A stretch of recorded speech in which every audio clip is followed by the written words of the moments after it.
आप देख रहे हैं पब्लिक समाचार, पब्लिक के हक में। मॅम, आज तुम्ही मालेगाव आणि वेगवेगळ्या ज्या मायनॉरिटीजला घेऊन एसआयटी करून त्यांच्यावरती जे अत्याचार केले जात आहे असा हा प्रश्न मांडला गेला। काय नेमका मुद्दा होता त्याचे डिटेल्स सांगा। मालेगाव येथे गेल्या 2 महिन्यापासून किरीट सोमय्या हे भाजपचे नेते येऊन गेले आणि त्यांनी असा त्यांच्या सांगण्यावरून महाराष्ट्र शासनाने मुख्यमंत्र्यांनी मालेगाव येथे एसआयटीच्या माध्यमातून त्या ठिकाणी चौकशी सुरू केलेली आहे। त्यांचं असं म्हणणं आहे की मालेगावमध्ये बांगलादेशी आणि रोहिंगा यांचं प्रमाण त्या ठिकाणी आहे आणि हे जे प्रमाण मालेगावमध्ये आहे त्यांची चौकशी करण्यासाठी ही एसआयटी गठीत करण्यात आलेली आहे।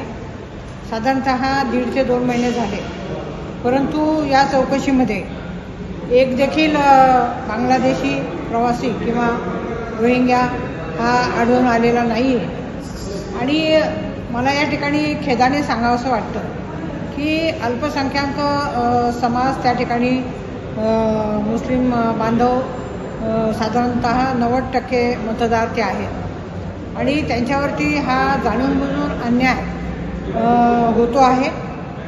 मध्यंतरी आम्ही त्या ठिकाणी मीटिंग देखील घेतली, सर्व एसआयटीचे अधिकारी देखील होते आणि त्या मीटिंगमध्ये देखील त्यांना आम्ही सांगितलं की जे प्रामाणिक आणि देशप्रेमी मुस्लिम बांधव आहेत तर त्यांच्यावरती कुठलाही अन्याय होऊ नये आणि त्या माध्यमातून त्यांनी देखील कबूल केलं होतं।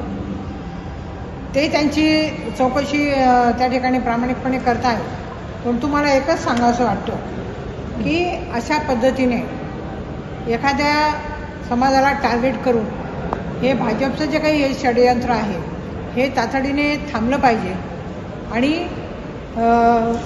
साधारणतः त्यांचे कागदपत्र जे काही तपासले जात आहे त्याच्यात जातीचे दाखले असतील, त्याचप्रमाणे काही आधार कार्ड असतील, त्याचप्रमाणे जन्माचे दाखले असतील, तर त्याच्यामध्ये कुठे स्पेलिंग मिस्टेक असू शकते, तर त्याचा अर्थ असा होत नाही की ते बांगलादेशी आहे। आणि महाराष्ट्र शासनाने संपूर्णपणे जातीचे दाखले, त्याचप्रमाणे जन्माचे प्रमाणपत्र, जातीचं प्रमाणपत्र आणि आधार कार्ड हे देणं बंद केलेलं आहे।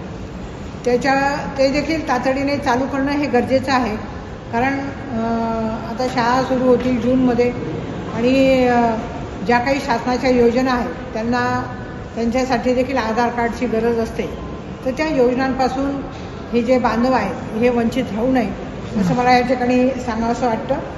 आणि मी सन्माननीय गृहमंत्री यांना विनंती करेन की ही जी काही तपासणी सुरू आहे ही ताबडतोब बंद झाली पाहिजे आणि अल्पसंख्यांवरती जो काही अन्याय अत्याचार त्या ठिकाणी होतो आहे तर तो देखील थांबवला पाहिजे। काही आज नागपुरामध्ये दंगल सदृश परिस्थिती काल निर्माण झाली आहे, त्यावरून सर्वत्र महाराष्ट्रामध्ये वातावरण खराब झालेलं आहे, काय सांगता?